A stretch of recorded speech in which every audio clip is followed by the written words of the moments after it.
everyone. Hello my kids. Good morning. How's your morning?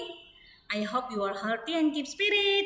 Okay students, please open your book IPS Ilmu Pengetahuan Sosial. Ayo please open your book anak-anak Miss, buka bukunya IPS supaya kita belajar tentang persebaran sumber daya alam di Indonesia.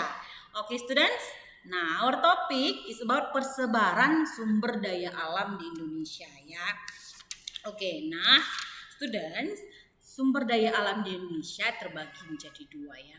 Ya, nah lihat persebaran hasil. Yang pertama adalah sumber daya alam yang tidak dapat diperbaharui dan sumber daya alam yang dapat diperbaharui. Nah, students, now kita akan belajar tentang sumber daya alam yang tidak dapat diperbarui ya.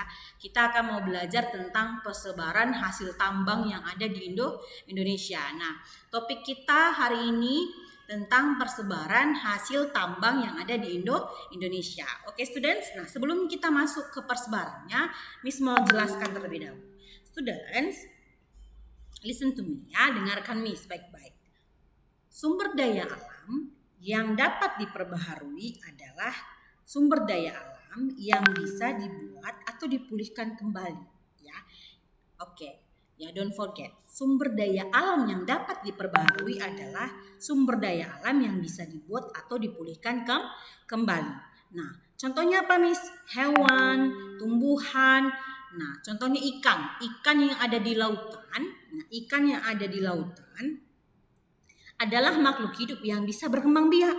Nah, bisa berkembang biak kan? Nah, selama dia belum punah, dia masih berkembang biak ya. Dia masih dapat diperbaharui. Nah, berbeda dengan persebaran ya, hasil tambang, sumber daya alam yang tidak dapat diperbaharui. Nah, sumber daya alam yang tidak dapat diperbaharui adalah sumber daya alam yang jumlahnya sangat terbatas. Ingat, yang tidak dapat diperbaharui sifatnya terbatas, jumlahnya terbatas. Nah, contohnya apa, students? Contohnya, Miss, adalah minyak bumi, kemudian gas alam ya.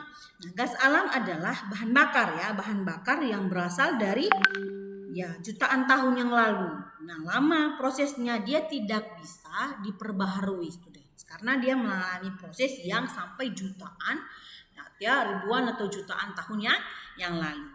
Oke. Next, ini adalah hasil tambang di Indonesia. Ada banyak hasil tambang di Indonesia ya, negara Indonesia yang kaya dengan hasil alamnya. Ya. Hasil tambang di Indonesia yang pertama students ada batu kapur, ada nikel, ada gas alam, garam, mangan, minyak bumi, kemudian bauksit, emas, ada Miss, kemudian perak, tembaga, batu bara dan aspal ya. Ada 12 hasil tambang di Indonesia. Jadi Indonesia kaya dengan hasil alamnya ya, ada batu kapur, nikel, ya tadi Miss bilang aspal dan sebagainya.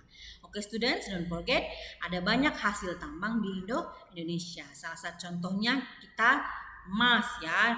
Nah, di negara Indonesia terdapat tambang emas yang menjadi apa sayang, kebanggaan untuk negara kita. Oke students, next kita mau lihat apa manfaat hasil tambang. Jadi tadi Miss ada beberapa hasil tambang yang memiliki manfaat bagi kita. Nah, contohnya minyak bumi. Minyak bumi dijadikan sebagai apa students? Sebagai bahan kendaraan ya, bahan bakar Miss, digunakan untuk kendaraan bermotor ya, kemudian mobil dan sebagainya. Kemudian batu bara itu untuk apa sayang? Untuk pembangkit listrik. Next, kemudian batu kapur Miss. Nah, batu kapur itu salah satu manfaatnya itu sebagai pembuat soda api ya. Kemudian tadi ada pasir kuarsa. Nah, pasir kuarsa itu untuk apa? Bahan baku semen, pembuatan semen untuk membuat rumah ya. Itu semen. Anak-anak ini sudah pernah lihat semen kan? Nah, semen itu kan bahan pokok untuk membangun rumah ya, atau dan sebagainya. Dan kemudian ada pasir besi. Pasir besi itu ya untuk industri logam besi ya. Bauksit itu untuk apa Miss? Dasar pembuatan aluminium. Kemudian nikel, ada nikel. Nikel itu untuk apa Miss? Untuk pembuatan baja tahan karat atau digunakan juga untuk membuat uang koin, uang logam ya.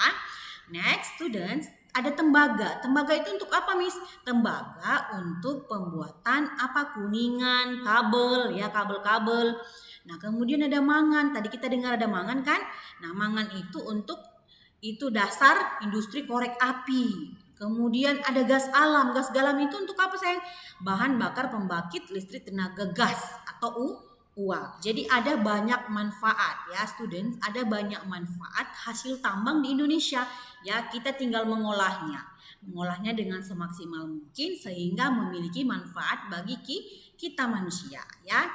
Oke, students. Nah, next we will discuss about the picture. Kita akan diskusi, sayang, tentang gambar ini. Jadi ini adalah gambar peta Indonesia beserta dengan hasil-hasil alamnya. Ada biji besi, emas, dan sebagainya, ya. Ada hasil-hasil alam di Indonesia. Nanti please open your book, ya. Student, please open your book, buka bukunya, ya.